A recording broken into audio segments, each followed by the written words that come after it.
Keep her out of sight, the matron hissed, her fingers biting into David's shoulder as she shoved him toward the swinging doors of the kitchens. If the Alpha King sees her, it will ruin everything. David stumbled, clutching the stack of silver trays, the harsh glare of the kitchen lights blinding him after the dim, perfumed air of the grand hall. Through the narrow slit of the door, he caught a glimpse of gold, the king's procession entering the mating ball. The music swelled, a chaotic, throbbing rhythm that matched the frantic beating of his heart. They were hiding her. Again. But this time, David knew, they couldn't keep her hidden forever. The king had demanded every eligible Omega be present, and Luna was not like the others. The heat of the kitchen hit David like a physical blow, a suffocating mixture of roasting meats, heavy spices, and the frantic energy of 50 people trying to feed a royal court. He moved mechanically, stacking the heavy silver trays beside the deep sinks, his mind still in the grand hall. "David, don't just stand there. We need these polished." Mrs. Gable, the head cook, barked, her face flushed and shining with sweat. She shoved a rag into his hands, pointing to a mountain of tarnished goblets. David nodded, keeping his head down. He knew better than to argue. The kitchen was his domain, his prison, and his only sanctuary in the sprawling estate of the Silver Moon Pack. Here, amidst the clatter and the heat, he was invisible. Just another servant. He began polishing, the rhythmic motion soothing his frayed nerves. He couldn't stop thinking about the matron's words, the raw panic in her voice. Keep her out of sight. Luna. He glanced toward the small, cramped pantry tucked away in the darkest corner of the kitchen. The door was slightly ajar, a sliver of darkness amidst the bright chaos. She was in there, hidden among the sacks of flour and strings of dried herbs. David finished a goblet, setting it down with a quiet clink. He wiped his brow, the humid air clinging to his skin. He had known Luna since they were children, both orphans taken in by the pack, relegated to the lowest rung of their society. They had grown up in the shadows, scrubbing floors, serving meals, always watching the glittering lives of the alphas and betas from afar. But Luna was different. Even covered in soot, wearing oversized, patched dresses, there was an undeniable grace about her. A quiet strength that unnerved the matron and the other high-ranking members of the pack. They whispered about her lineage, about the unusual scent she carried, not the sweet floral notes of a typical Omega, but something deeper, earthier, like a forest after a storm. "They're starting the presentation," a young scullery maid whispered, leaning closer to David as she scraped plates into a bin. "The king is already on the dais." David's grip on the rag tightened. The mating ball. It was a centuries-old tradition, a barbaric spectacle where the Alpha King, a man rumored to be as ruthless as he was powerful, chose his mate from the eligible Omegas of the allied packs. The Silver Moon Pack had spent a fortune preparing, hoping their own prized Omega, the Alpha's daughter Seraphina, would be chosen. "And Seraphina?" David asked, his voice low. "Radiant, they say," the maid replied, her eyes wide, wearing a gown of spun silver. "But the king, they say he looks bored." David frowned. Bored? The fate of Pax rested on his decision, and he was bored. He tossed the rag aside and moved toward the pantry, his movements swift and silent. He needed to check on Luna. He slipped through the narrow opening, the darkness enveloping him. It smelled of sage and dusty flour. "Luna," he whispered, his voice barely carrying over the din of the kitchen. A rustle of fabric. Then a soft, familiar voice. "I'm here, David." He found her huddled on a sack of grain, her knees pulled to her chest. Even in the gloom, he could see the tension in her small frame. She was wearing her usual drab servant's dress, her dark hair pulled back in a severe braid. "Are you all right?" he asked, crouching beside her. She offered a weak smile. "Just waiting for this to be over. It's loud out there." "They're presenting the Omegas," David said, his voice laced with bitterness. "The cattle market." Luna sighed, resting her chin on her knees. "It's how things are done, David. We can't change it." "But they hid you," he pressed, anger flaring in his chest. "The decree said every eligible Omega. They defied the king." "Because I am not eligible," Luna said softly, her eyes meeting his. "You know what the matron said. I am flawed. My scent is wrong. I would only bring shame to the pack." David reached out, his hand hovering over hers before he gently touched her knuckles. "There is nothing wrong with you, Luna. They are the ones who are blind." He felt a sudden tremor run through her. "David," she whispered, her voice tight with panic. "Do you smell that?" David paused, inhaling deeply. At first, he only smelled the sage and flour.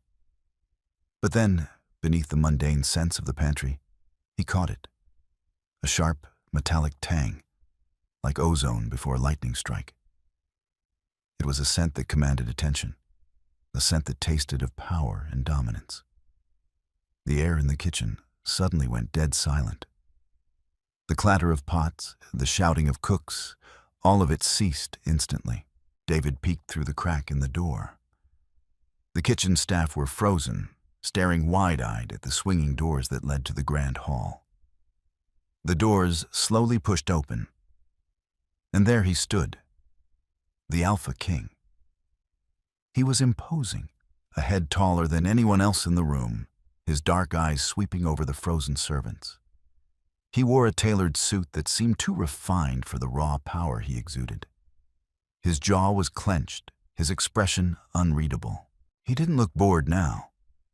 He looked like a predator that had finally caught a scent. And he was looking directly at the pantry. The silence in the kitchen was heavier than the heat. David felt a cold sweat prickle his skin. The king's gaze felt like a physical weight, pinning them to the shadows. He instinctively stepped in front of Luna, a futile gesture against a man who could tear down the walls with a thought. "Your Majesty," Mrs. Gable finally managed to squeak, dropping into a deep, trembling curtsy. The rest of the staff quickly followed suit, a wave of white aprons and bowed heads. The king ignored them. He took a slow, deliberate step into the kitchen, his polished boots clicking against the grease-stained tiles. The metallic scent of ozone intensified, making it hard to breathe. "Where is she?" His voice rumbled, low and dangerous. It wasn't a question. It was a demand that echoed in the marrow of their bones. Mrs. Gable stammered, her eyes darting nervously around the room. "'Says she, sire. I don't know who you mean. Only the servants are here." The king stopped in the center of the kitchen. He closed his eyes and inhaled deeply, his chest expanding. When he opened his eyes, they were fixed with terrifying intensity on the pantry door. "Do not lie to me," he said, his voice devoid of emotion, which made it all the more terrifying. "I can smell her, beneath the grease and the spices, a scent that doesn't belong here." David felt Luna grip the back of his shirt, her fingers trembling. He knew he had to do something, anything, to deflect the king's attention. "Your Majesty," David spoke up, his voice cracking slightly before he steadied it. He stepped out of the pantry, keeping the door mostly closed behind him. He bowed low, his heart hammering against his ribs. "Forgive the intrusion. The kitchens are no place for the king." The king's gaze snapped to David. It was like staring into the abyss. There was a moment of profound stillness, and David felt the oppressive weight of the king's aura pressing down on him, testing his resolve. "And who are you?" the king asked, his tone dismissive, yet sharply analytical. "David, sire, a servant," he replied, keeping his eyes fixed on the floor. "Move aside, David," the king ordered. It wasn't a request. David hesitated. To disobey the king was a death sentence. But to step aside meant exposing Luna to the very people who had tried to hide her. He thought of the matron's cruel words, the years of quiet subjugation Luna had endured. "I cannot, sire," David said, his voice dropping to a whisper. A collective gasp echoed through the kitchen. Mrs. Gable looked like she was about to faint. The king didn't shout. He didn't raise his hand. He simply closed the distance between them in 2 fluid strides. He loomed over David, the scent of ozone now suffocating. "You defy your king for a servant?" he murmured, a dangerous edge to his voice. "I defy him for a friend," David replied, finally looking up, meeting the king's dark eyes. He saw a flicker of something there. Surprise, perhaps, or amusement. "Loyalty," the king mused, stepping back slightly. A rare commodity in these halls, but misguided. He raised a hand, and the heavy oak door of the pantry was violently thrown open by an unseen force, the hinges screaming in protest. David flinched, turning to see Luna standing there, exposed to the harsh light. She looked pale, her dark eyes wide with fear. But she stood tall, her chin raised in a defiant gesture that David knew all too well. The king stared at her. The silence stretched, tight as a bowstring. The scent of ozone mingled with the subtle, earthy aroma of rain and forest. Luna's scent. "Come here," the king commanded. Luna hesitated, glancing briefly at David. He gave her a subtle nod, a silent promise that he was there. Slowly, she stepped out of the pantry, her ragged dress a stark contrast to the king's immaculate attire.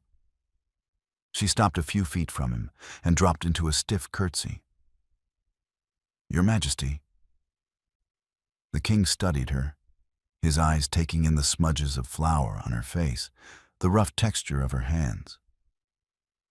"What is your name?" "Luna, sire." "Luna," he repeated, the name rolling off his tongue like a strange incantation. "And why, Luna? Were you hidden away like a rat in the dark when my decree demanded all eligible Omegas be presented?" Luna swallowed hard, her gaze fixed on his boots. I am not eligible, sire. The matron deemed me unsuitable." A muscle twitched in the king's jaw. "Unsuitable," he echoed, a dangerous softness in his voice. "And who gave the matron the authority to decide what is suitable for the king?" He turned abruptly, his cloak swirling around him, and began to pace. The kitchen staff remained frozen, terrified to even breathe. "The alpha of this pack presents me with a parade of glittering dolls," the king said, his voice rising, echoing off the tiled walls. "Empty vessels drenched in perfume, trained to smile and submit. They smell of ambition and desperation." He stopped, turning back to Luna. The intensity in his eyes was almost feral. "But you smell of earth, of life, of a storm that has yet to break." He closed the distance between them, ignoring David completely now. He reached out, his large, scarred hand hovering inches from her face. Luna squeezed her eyes shut, bracing herself. But the touch never came. Instead, the king let his hand drop. "The matron is a fool," he declared, his voice ringing with absolute authority. "And I will not choose a mate from a pack that hides its true strength in the scullery." He turned back toward the swinging doors, his presence filling the room. "Clean her up," he ordered, addressing the terrified Mrs. Gable without looking at her. "Bring her to the Grand Hall. If she is not there in 10 minutes, I will tear this estate down to the foundations." He didn't look back as he pushed through the doors, leaving a stunned silence in his wake. David slowly let out a breath he felt he'd been holding for minutes. He turned to Luna. She was staring at the swinging doors, trembling uncontrollably, her hand pressed over her mouth. The king had made his choice, and the real game was only just beginning. The heavy kitchen doors swung shut behind the Alpha King. Yet his oppressive, storm-like scent remained, hanging in the humid air like a physical threat. For 5 agonizing seconds, nobody dared to draw a breath. Then, the paralysis broke, shattering into sheer, unadulterated panic. "Move! Everyone, move!" Mrs. Gable shrieked, her previously trembling voice now sharp with the terrifying realization of the king's ultimatum. 10 minutes. If the girl was not in the Grand Hall in 10 minutes, the estate would fall. "Don't just stand there gaping like caught fish. Get a basin. Get hot water, soap, now!" David didn't wait for her orders. He sprinted to the large copper boiler in the corner, grabbing a heavy wooden bucket. His mind was racing, a chaotic blur of fear and disbelief. The king had chosen her. Out of all the perfumed, pampered omegas in the Silver Moon pack, he had demanded the scullery maid they had desperately tried to conceal. He lugged the steaming bucket back to the small washroom off the pantry. Mrs. Gable was already there, practically dragging Luna by the arm. The older woman's face was chalk white beneath her flush. "Take off that wretched thing," Mrs. Gable commanded, pointing a shaking finger at Luna's coarse, soot-stained dress. "Mary, fetch the ivory silk slip from the mending room, the one Lady Seraphina tore last month. We patched the hem. It will have to do." Luna stood frozen, her dark eyes wide and unfocused. The sudden shift in reality was too violent, too swift. She looked at David, a silent plea for an explanation neither of them possessed. "It's going to be all right, Luna," David said, his voice remarkably steady despite the chaotic hammering in his chest. He set the water down and grabbed a clean linen towel, handing it to her. "You have to wash. Quickly." Mrs. Gable shooed David out into the main kitchen. "Out! We don't have time for your dawdling. Find her something for her feet. She can't walk out there in those worn leather boots." David paced the kitchen tiles, ignoring the frantic scrubbing and hushed, terrified whispers coming from the washroom. He rifled through the servant quarters' meager belongings and found a pair of soft, cream-colored slippers. They were plain, devoid of the jewels and embroidery the noble Omegas wore. But they were clean. The minutes ticked by with agonizing speed. 8 minutes left. 7. 6. The washroom door burst open. Mrs. Gable pushed Luna out into the harsh light. David stopped dead in his tracks. The transformation was startling, not because she looked like one of the high-born Omegas, but because she looked entirely, unequivocally like herself. Only revealed. The layers of soot and grease had been scrubbed away, leaving her skin flushed and glowing with a natural, healthy pallor. Her dark hair, usually restrained in a tight, dusty braid, had been brushed out, falling in thick, damp waves down her back. She wore the ivory silk slip. It was incredibly simple, lacking any corset or ruffled layers, clinging softly to her modest frame. Against the opulent standards of the mating ball, it was practically a nightgown. Yet, the stark simplicity only highlighted the quiet, undeniable grace she possessed. Without the smell of stale flour and smoke, her true scent, the deep, earthy aroma of a forest after a heavy rain, began to bloom in the warm air. "It's not enough," Mrs. Gable fretted, wringing her hands, her eyes darting to the clock. "She looks bare. She looks like a servant playing dress-up. The matron is going to have my head." "The king did not ask for a doll," David said quietly, stepping forward. He knelt on the grease-stained tiles, offering Luna the cream slippers. He asked for her. Luna placed a trembling hand on David's shoulder to steady herself as she slipped her feet into the shoes. Her fingers dug into his linen shirt. "David, I can't do this," she whispered, her voice barely audible over the clatter of the nervous cooks. "They will tear me apart out there. Serafina, the Alpha. They will never allow this." David stood, meeting her terrified gaze. He desperately wanted to hide her again, to smuggle her out the back door and run far away from the packs, the kings, and the cruel traditions. But the memory of the king's eyes, the absolute crushing power in his gaze, told him there was nowhere to hide. "You don't have to face them," David said, his voice fiercely gentle. "You only have to face him. He is the one who called for you. Walk with your head high, Luna. Do not let them see you tremble." The large grandfather clock in the dining corridor chimed the quarter hour. The 10 minutes were up. Mrs. Gable let out a strangled sob.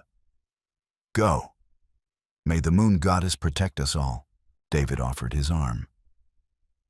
Luna looked at it for a fleeting second, took a deep, shuddering breath, and looped her arm through his.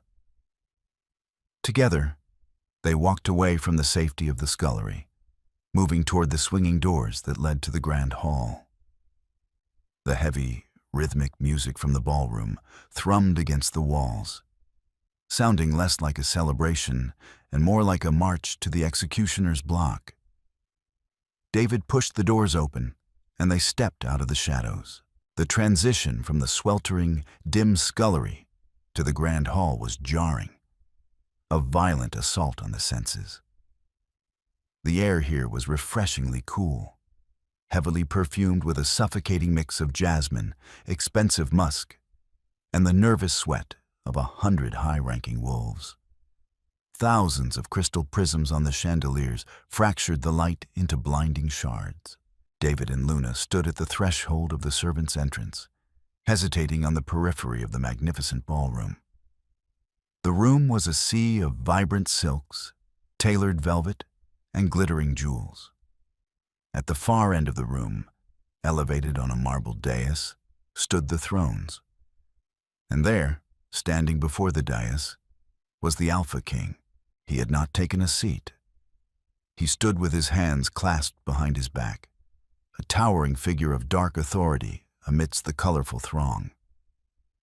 Around him, the atmosphere was incredibly tense. The music, a lively string quartet, faltered slightly, the musicians struggling to maintain the cheerful tempo under the oppressive weight of the king's mood. In the center of the dance floor, a line of beautifully adorned omegas stood in a rigid, terrified row. Among them, glowing in a magnificent gown of spun silver, was Serafina. Her blonde hair was coiffed to perfection, a delicate diamond tiara resting on her brow.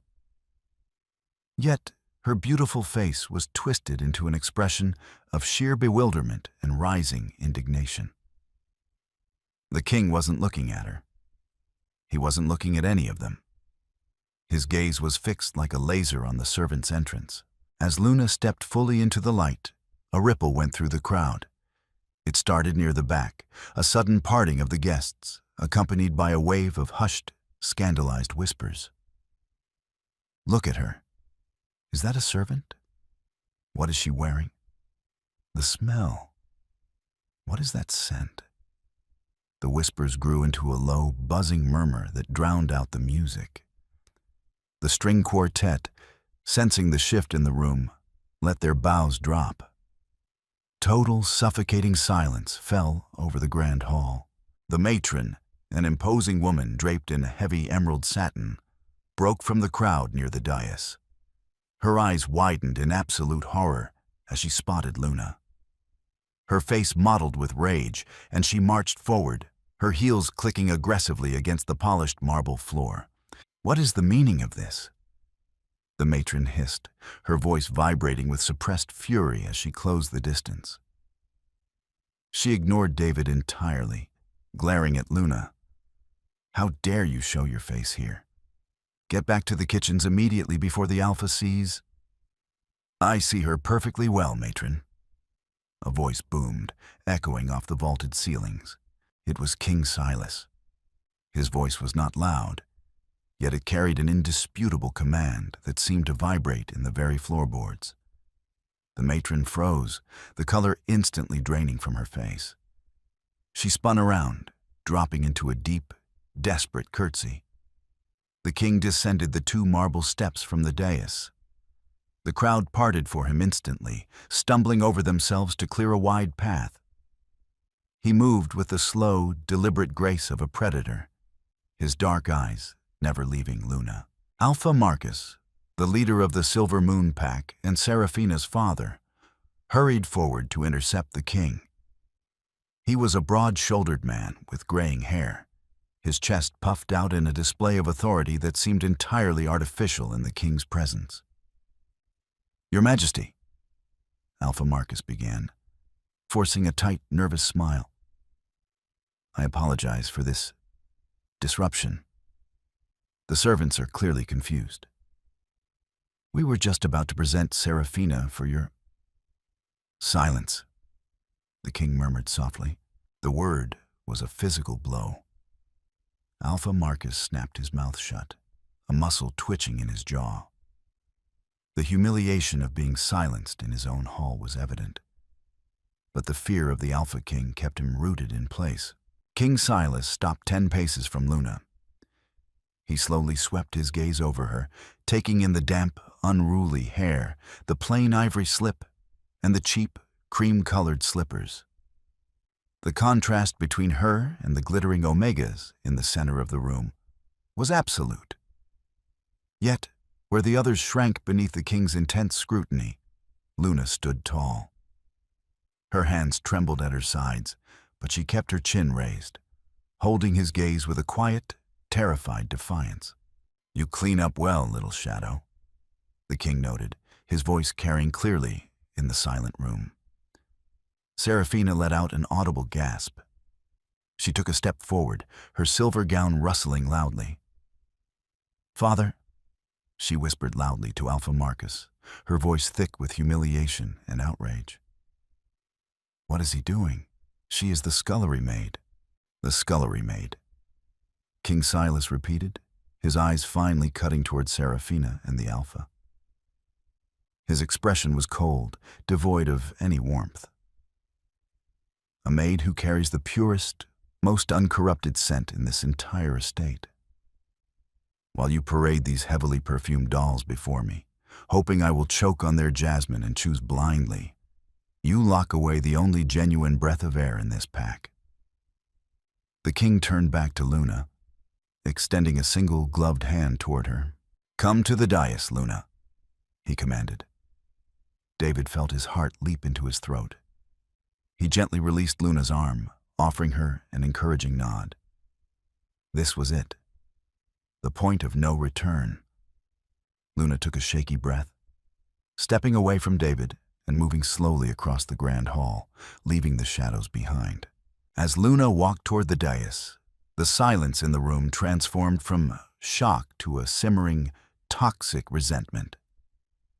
The gazes of 100 elite pack members burned into her back. She kept her eyes fixed on the king's outstretched hand, focusing on the calm, dark center of his irises, blocking out the venomous whispers that hissed from the sidelines like striking vipers. Before she could reach the king, Alpha Marcus stepped directly into her path, his broad frame blocking her way. His face was no longer composed. It was dark with a desperate, territorial fury. To lose the king's favor was one thing.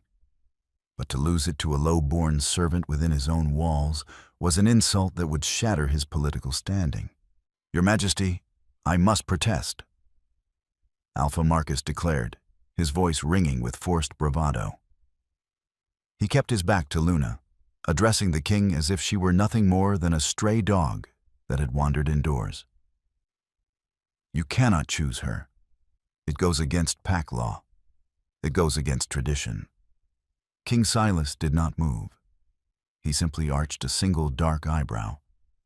"Are you lecturing me on tradition, Alpha Marcus?" Marcus swallowed hard, visibly sweating. But he pressed on, driven by the desperation in his daughter's eyes. "I speak of the lineage laws, sire. You demand an eligible Omega. This girl is not eligible. She is flawed." "Flawed?" the king repeated, the metallic scent of ozone spiking sharply in the room, causing several guests to cough and step back. "Explain yourself, or hold your tongue forever." Marcus turned slightly, shooting a look of pure loathing at Luna. "She is a half-breed.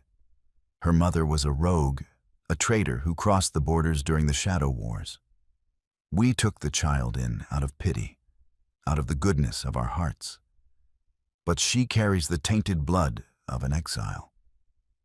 Her scent, that unnatural smell, is proof of her broken lineage. She is unfit to stand in this hall, let alone stand beside a king." A murmur of agreement rippled through the Silver Moon Pack members. Serafina lifted her chin, a triumphant, cruel smile touching her lips. They had found their weapon. Luna flinched as if struck. The fragment of her history, always whispered in the dark corners of the kitchens, was now laid bare before the entire kingdom.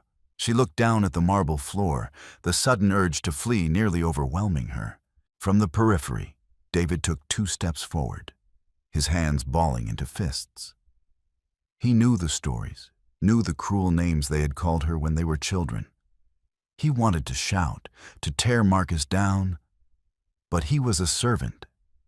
A single word out of turn would mean a swift execution. He locked eyes with Luna, silently pleading with her not to break. King Silas remained perfectly still. He let the murmurs die down completely before he spoke. "Pity," the king mused, his voice dripping with icy condescension. "You speak of pity, yet you work a child of your own pack to the bone in the darkest corners of your home.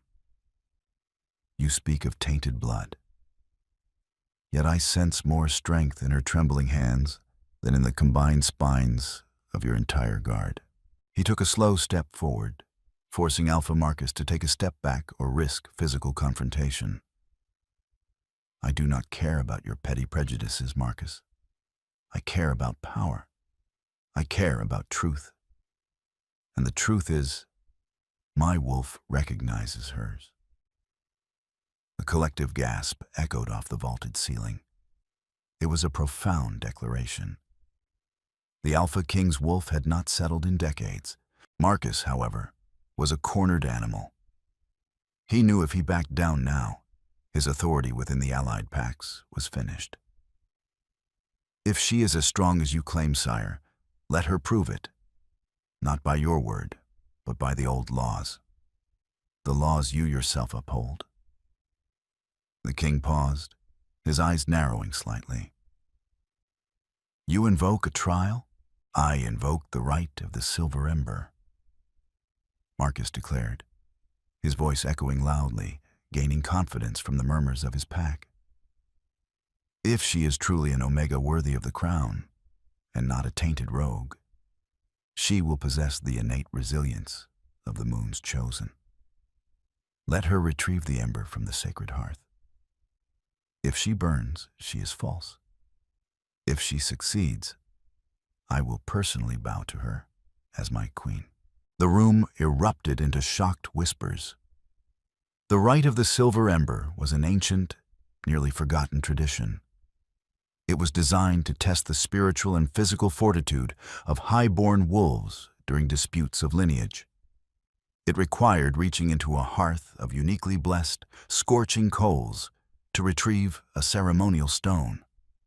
It was painful, dangerous, and utterly barbaric to demand of an untrained, terrified scullery maid.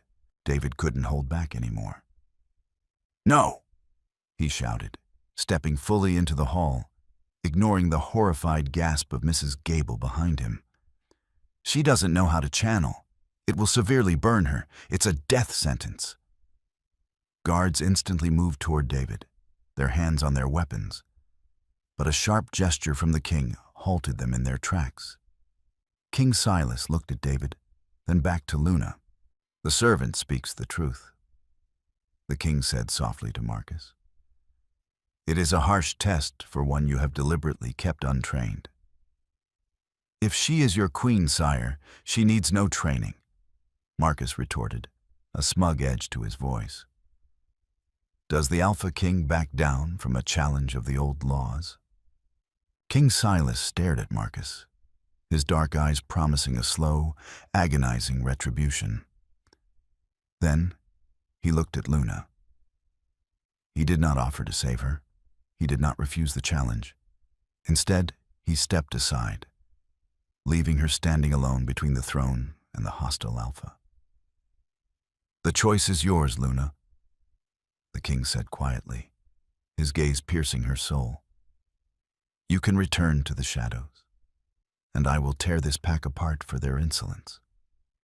Or you can step forward and prove to them what I already know." The Grand Hall of the Silver Moon Pack had hosted countless ceremonies over the centuries, but never one born of such raw, unadulterated hostility. At Alpha Marcus's command, 4 heavily muscled guards wheeled a massive, wrought-iron brazier into the center of the polished dance floor. The vessel was ancient, its black metal etched with the forgotten runes of the first packs. Inside, sacred coals burned with a terrifying, blinding intensity. They did not glow red. They burned a stark, furious white. The heat radiating from the brazier was immediate and oppressive. It pushed the glittering crowd backward in a physical wave. Omegas shielded their faces behind silk fans, their previous arrogant whispers replaced by choked gasps as the temperature in the room skyrocketed. The smell of sulfur and scorched metal overpowered the heavy perfumes, a harsh reminder of the violent, untamed magic that governed their kind. Luna stood frozen at the base of the dais, the heat prickling the skin of her arms. The ivory slip offered no protection against the searing wave. She stared into the blinding light of the coals. Somewhere deep inside that miniature inferno rested the silver ember, a ceremonial stone that she was expected to retrieve with her bare hand. David strained forward from the periphery, his knuckles white as he gripped the edge of a marble pillar. The guards had formed a loose barricade, ensuring no one interfered. He watched the sweat bead on Luna's forehead. It was a death sentence. Even highly trained alphas risked severe burns performing the rite of the silver ember.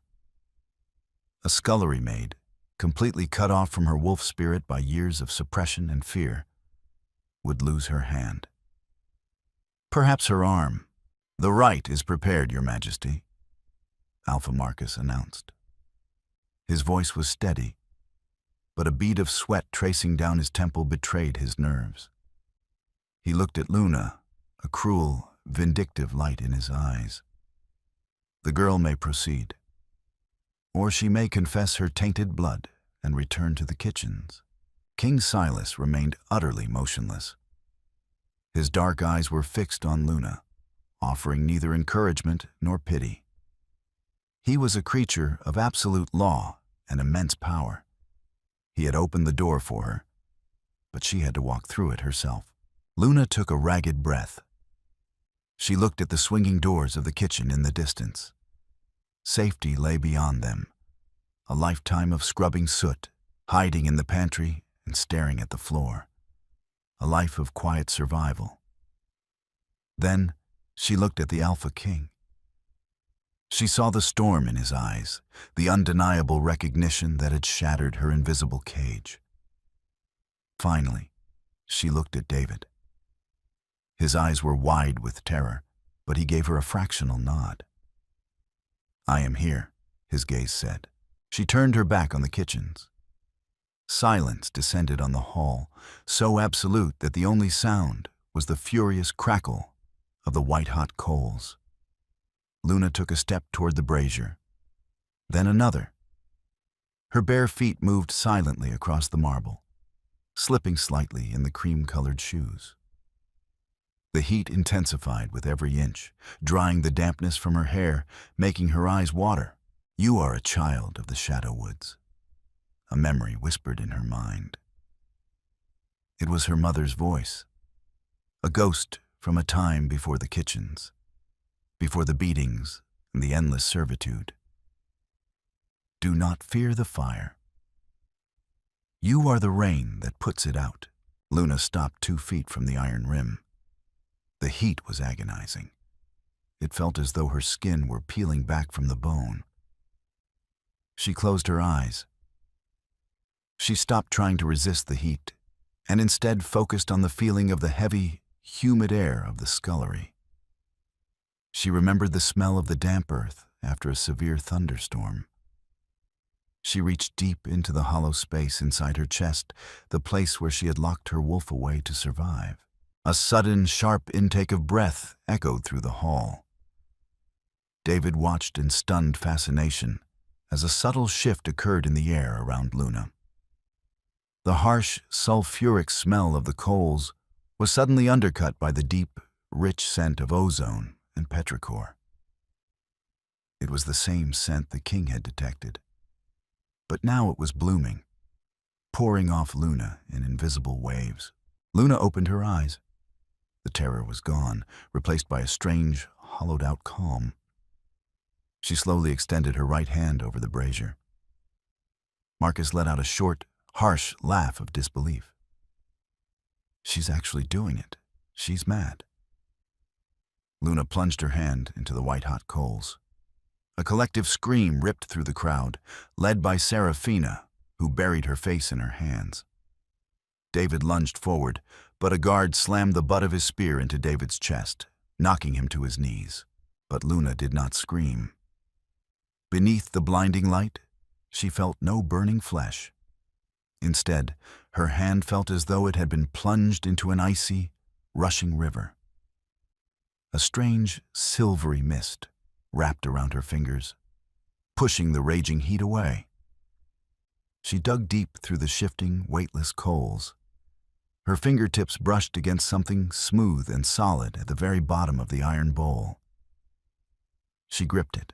Slowly, deliberately, Luna withdrew her arm. The crowd remained locked in a state of suspended horror, waiting to see the charred, ruined flesh. Instead, Luna held her hand high. Her skin was unblemished, pale and perfect in the harsh light. Resting in the center of her open palm was the silver ember. It pulsed with a soft, lunar glow, cool and tranquil, a stark contrast to the violent fire she had just conquered. The ember's judgment was complete. She had not burned. She was unbroken. The silence that followed was not merely the absence of noise. It was a heavy, suffocating vacuum. The soft, rhythmic pulsing of the silver ember in Luna's unharmed hand was the only anchor in a room adrift in absolute shock. The elite members of the Silver Moon Pack stared, their mouths slightly parted, their deeply ingrained prejudices fracturing before their very eyes.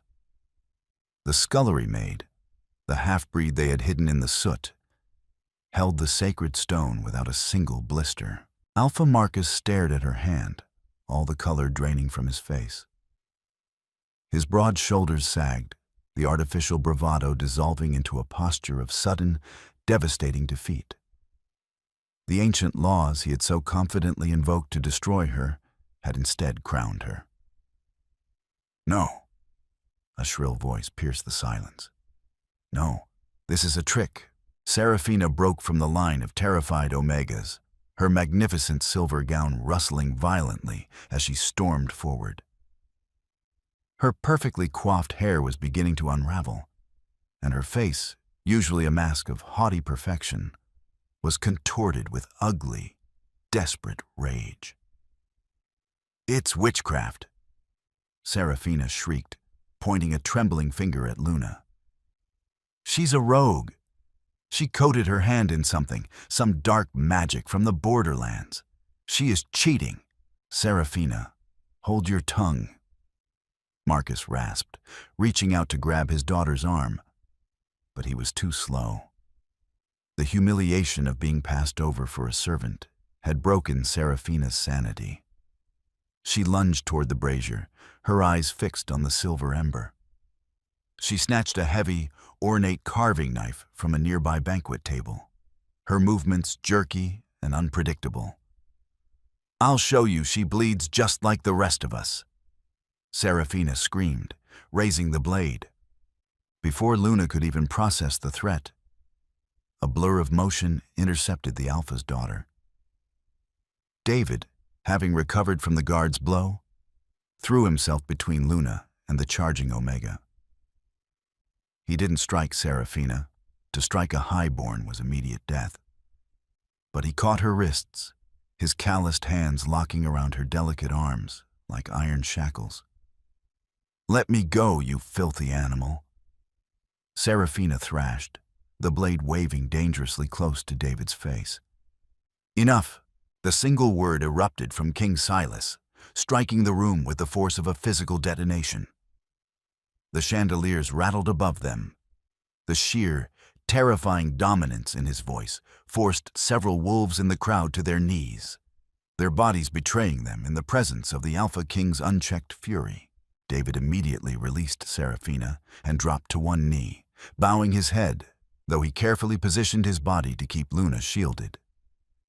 Serafina stumbled backward, the knife clattering loudly onto the marble floor. She collapsed, sobbing hysterically, the reality of her actions finally crashing down upon her. King Silas descended the dais with predatory slowness. He did not look at Serafina, nor did he look at the trembling Alpha Marcus. He walked directly to Luna, who still stood by the searing brazier, her hand open, the glowing stone resting on her palm. "A trick, they call it," King Silas murmured, his voice deadly quiet as he stopped before her. He reached out and gently lifted the silver ember from her hand. His fingers brushed against hers, rough calluses meeting smooth skin. A spark of static leaped between them, causing Luna to gasp softly. Silas held the stone up for the crowd to see. The fire does not lie. The magic of the first pacts does not perform tricks. He slowly turned his gaze upon Marcus. "You invoked the right, Alpha. You swore an oath before this hall." Marcus swallowed heavily. The political maneuvering was over. He had gambled his pack standing and lost everything. Slowly, painfully, the Alpha of the Silver Moon Pack sank to his knees, pressing his forehead against the cold marble floor. "I bow to the truth of the ember," Marcus ground out, his voice thick with ash and defeat. "I yield to your choice, your majesty." One by one, the nobles in the room followed suit.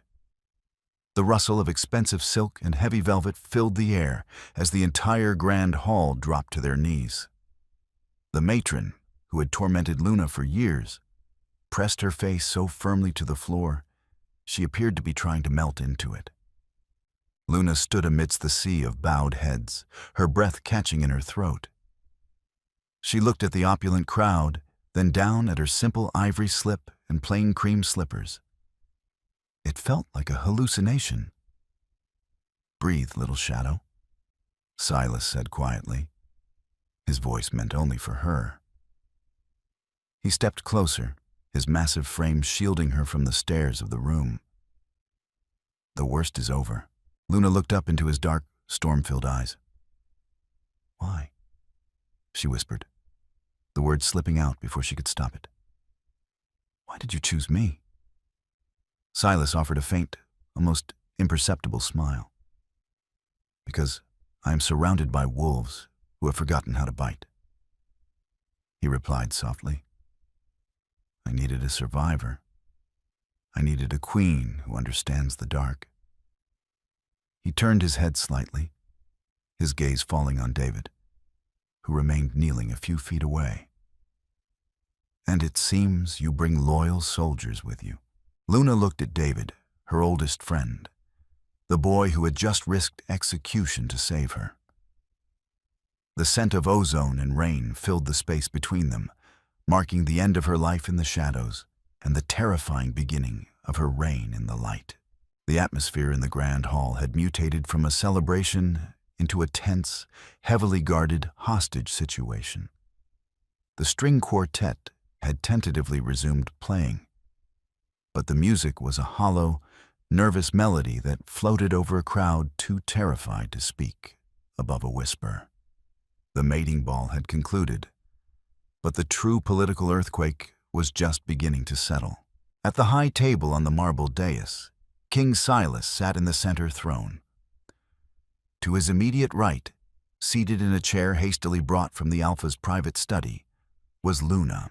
The matron had attempted to intervene immediately after the rite, groveling and offering to whisk Luna away to be properly attired in one of Seraphina's spare gowns. Luna had looked at the weeping, ruined Seraphina, then back to the matron.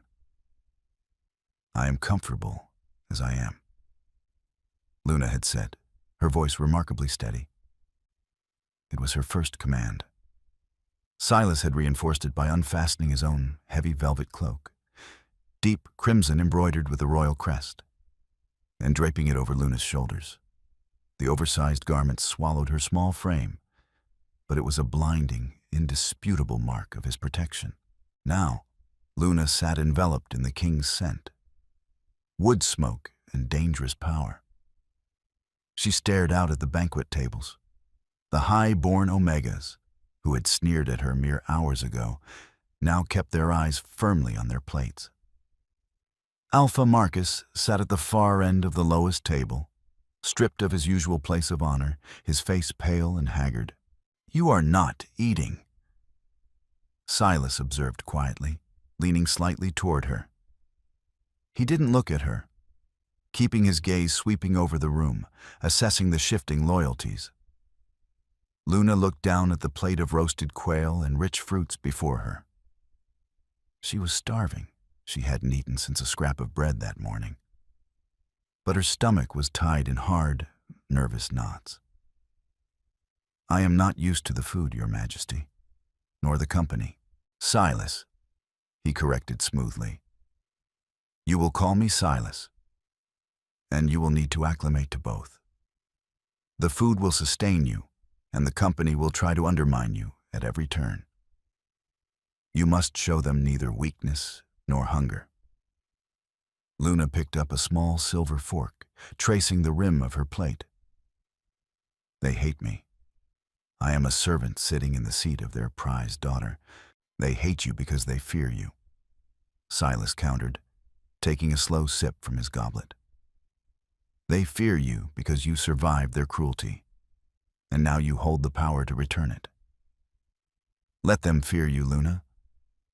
It is safer than their love." Luna's gaze drifted from the high tables down to the periphery of the room, near the heavily guarded exits. There, standing among the king's elite guard, was David. He was no longer dressed in a servant's apron.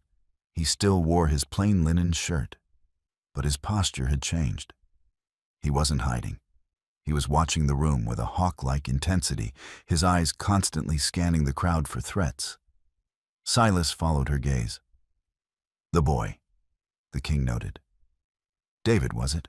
He is my friend," Luna said quickly, a protective edge creeping into her voice. "He is the only one in this estate who ever showed me kindness. He defended me.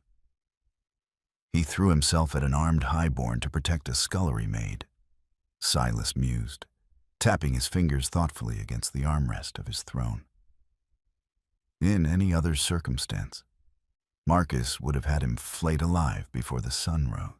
Luna stiffened, turning to face the king directly, fear sparking in her chest.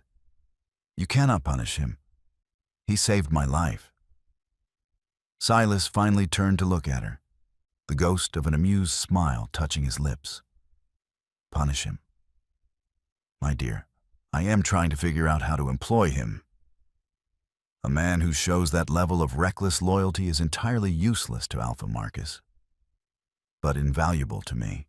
The king raised his hand, a sharp, singular gesture. A captain of the royal guard immediately stepped forward, bowing. "Sire?" "Bring the boy, David, to the dais," Silas commanded. Luna's journey from the hidden corners of the scullery to the throne beside the Alpha King is a testament to the fact that true strength cannot be concealed forever.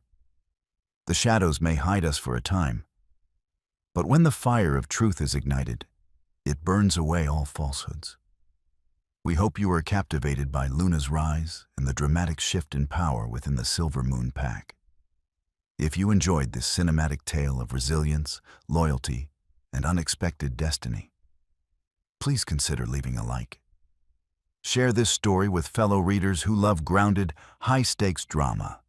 And subscribe to our channel for more thrilling stories where the unseen heroes finally take center stage. What do you think awaits Luna in the capital? Let us know in the comments below.